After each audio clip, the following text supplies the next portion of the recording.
to a group of folks who don't pay it today. Any effect on our competitiveness as a state? So it would be disingenuous to say that there would be zero people would flee the state. I'm sure that somebody out there would, but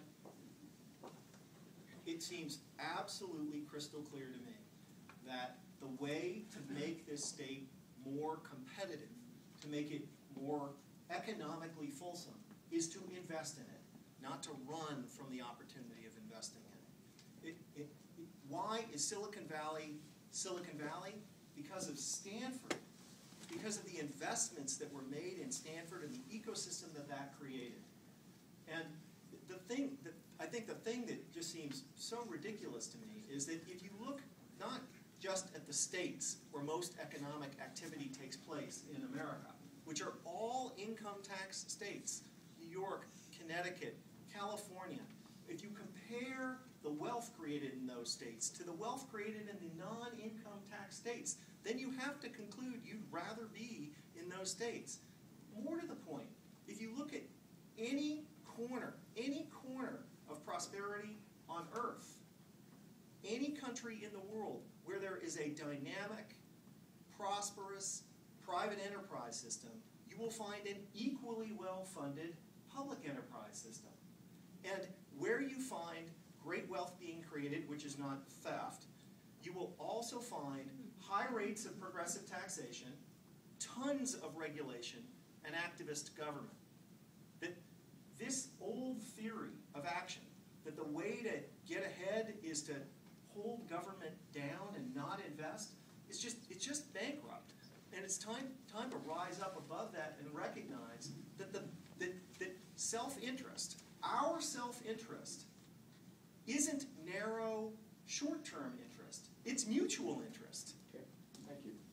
Well, I think the competitive advantage statistics have been cited already. That where the growth is coming is in the non-income tax states, and that's a matter of empirical data.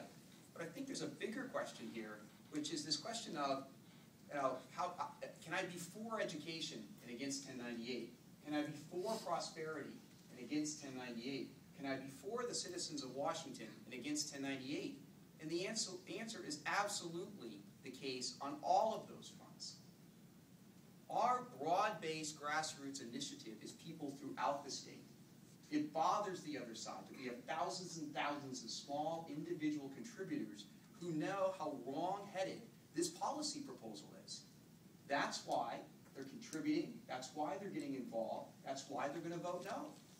And if you look at the facts, you can empirically see the direction where states that have policies that are much more in line with growth go, and states that have policies that don't. And let's talk specifically about the University of Washington. It is a complicated situation. I've already told Bill and others privately that because of the fact that it is a paramountly important and critical asset of our state, that we should continue to ramp up all the things that can be done. But it is the second largest state in the country, the second largest university in the country in terms of federal research dollars. It gets massive amounts of commercial dollars. They just completed an over $2 billion non-profitable charitable capital campaign. Yes, do they have issues in their fight with the state legislature, which probably was a major reason why the last president just left, around tuition setting and controls, and it's complicated, that's right. But we, the tech community, knows how important it is. We, Madrona, sure do. We've invested over $200 million. $200 million in trying to commercialize technologies out of the University of Washington. Some of those have failed miserably. A few of them have been successful. And there's plenty that it's too early to tell. So we are putting our money where our mouth is, Nick, and investing to try to grow not only great companies, but jobs and opportunities in the state of Washington for that better future that we all want. Yeah, with all due respect, so other people's money.